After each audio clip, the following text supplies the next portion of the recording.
Hey, Mr. Engen here. Going to share my screen with you for this lesson. We are now moving on to experimental probability. And experimental probability is similar to theoretical probability, but the difference is basically we are doing an experiment, just like it says or sounds like. We do an experiment of something, and that is how we express the probability of something happening. So you're going to want to get these notes down like normal. You see here it's outlined in green. The ratio, or we can express it like a fraction. We can express it as well like a decimal and percent also, like mentioned before. It's the ratio of the number of times an event occurs, or whatever we're looking for, to the total, again, the second number or bottom number, the total number of trials. And again, this is based on an experiment that we perform. Okay. Sorry, my smart board is not working, so I cannot do a video on like I did before. So we'll have to do it this way. Okay. So here you can see it says a fair number cube is rolled 20 times with the following results. Okay, and it lists the numbers they got. Now with theoretical probability, right, if we were to say what is the probability of getting a 3, we would say it would be 1 out of 6, right? So 1 out of every 6 rolls in theory is what would be expected. Here, you see an experiment happened. A number cube is rolled 20 times, okay, and the results are here. So when it says what is the experimental probability of getting a 1 or rolling a 1, we look at what the results were, and this is what we base our answer off of. It's based off of what happened. So we look at they're asking us about the probability of getting a 1. So we want to go through carefully and see how many times we get a 1. And I see 1, and that's it. Go through again because I want to be careful. I want to make sure I don't miss anything. So I got a 1 time, and that would be out of my bottom number is the total number of trials or times it happened, and that was 20. So the experimental probability here of getting a 1 is 1 out of 20. Okay. Now again, remember this could be written as well as a decimal or a percent, right? So if you were to go on your calculator 1 divided by 20, you would get this 5/100ths, or that would be 5%. Okay, so you have to remember that probability can be expressed these ways as well. All right, so for this one, Chantel tossed a fair coin. So a coin, thinking heads or tails, typical coin, 100 times. How many heads and tails are most likely out of the 100 tosses? So they didn't give us the results of anything that happened. They're just asking us how many heads and tails are most likely. So if you think of your theoretical probability, right, it would be 1/2, right, or 50% chance to get a heads or a tails. So if I flip a coin 100 times, I would expect something close to be 50-50, 50 heads and 50 tails. Now, if I do an experiment, I might not get exactly that for sure, but I would expect it to be close to 50 heads and 50 tails because the theoretical probability is 1/2. Okay. The table below shows the results of tossing a coin 4 times. So you get a head, a tail, a head, a head. Okay, so this was an experiment. Flip a coin 4 times. What was the experimental and theoretical probability of getting heads? What was the experimental and theoretical probability of getting heads? Well, experimental is what happened, right? So how many times did I get heads? Well, I got 1. Got heads 1, 2, 3 times, right? So 3 out of my total amount of times that it was flipped was 1, 2, 3, 4. So the experimental probability is 3/4. I don't see 3/4, so again, I have to be able to go between fractions and percents. I know 3/4 is 75%. I see 75% here, but I also see it here, right? Well, the second part of the question is the theoretical probability. I know the theoretical probability of getting heads or tails is 50%, right? The theoretical would not be 75, it would be 50. So my answer here is D. The experimental probability was in fact 75%, but the theoretical probability of getting heads is 50%, and that will never change. Okay, Dante tossed a coin 25 times. Heads turned up 17 times. What was his experimental probability of getting heads? Well, he got heads 17 times, right? So that's what happened. That was the result of getting heads out of a total of 25. Okay? So they try to trick you here by putting 17%, right? But just because you got heads 17 times doesn't mean that's the percent. It was out of 25 times.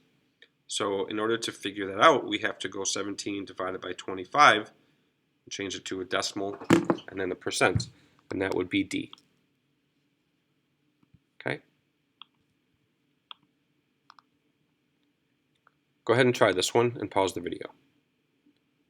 Okay, a coin is flipped 12 times. Which experimental outcome is most consistent with theoretical probability? And again, with a coin, if it's flipped 12 times, we would expect it to happen 50-50. So we would cut this number in half and expect 6 heads and 6 tails. Okay? Try these next two on your own. Okay. Miriam conducted 40 trials of her experiment. She got a sum of 5 7 times. What is the experimental probability of getting a sum of 5 based on Miriam's experiment? Well, she did 40 trials, so I know that's the total number of times it happened.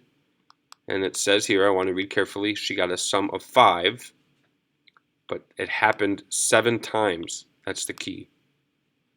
So the experimental probability of getting a 5, a sum of 5, based on the experiment is 7 out of 40, and that is B. If you got B, you're in good shape.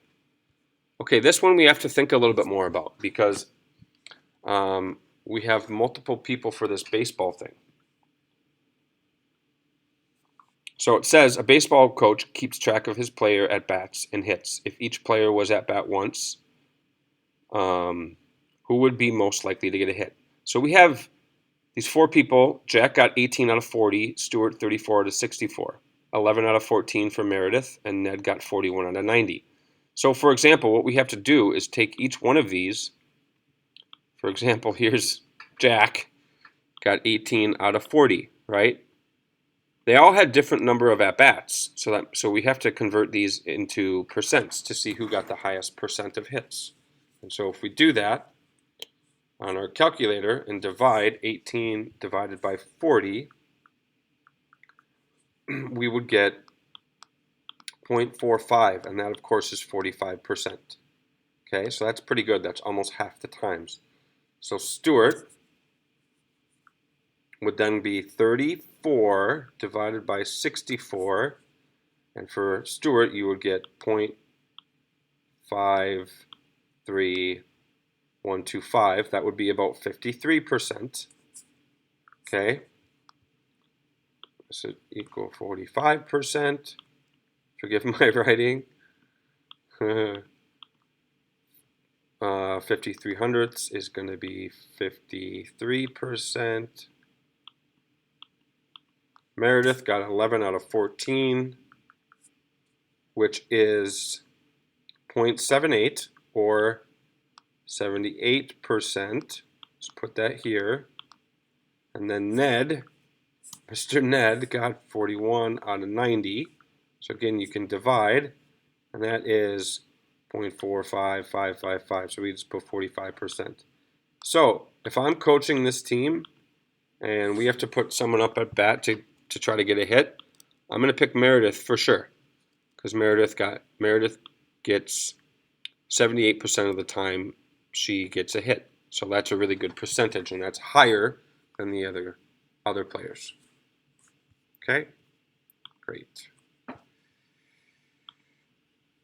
Oops, wrong way. Okay, here we go. Tony rolled a number cube 20 times and recorded her results below. Based on her experimental data, what is the probability of rolling a 3?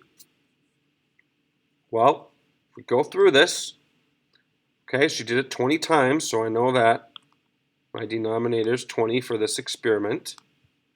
And it's asking what is the probability of getting a 3. So we have to go through and be careful and see how many 3s we have. So we have 1, 2, 3, 4, 5. And I want to do that again and be careful. 1, 2, 3, 4, and 5. So I see 5 3s, so it's 5 out of 20. Okay, now my answers are expressed as decimals. So I know that 5 over 20 reduces to 1/4, and I know 1/4 is one of those common fractions. That is a decimal, is of course 25 hundredths. Again, you could take your calculator and just go 5 divided by 20, or you could go 1 divided by 4 too, and that will give you your answer. Okay, so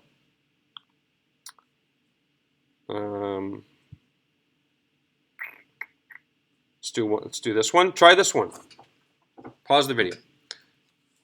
Okay, the theoretical probability of getting heads on a coin flip is 1/2. If Susan flips a coin 7 times and never gets heads, never, key word, what is the experimental probability of getting heads? Right? What do you think? Well, she never got heads. So for the experimental probability, it's 0. She didn't get any. 0, 0, 0. Okay? Well, that's all I have for experimental probability. I hope everyone is doing really, really well and getting outside when the weather is nice. There will be attached some practice problems. It'll say additional practice, and the answers will be attached, so you should try those problems when you after watching this video.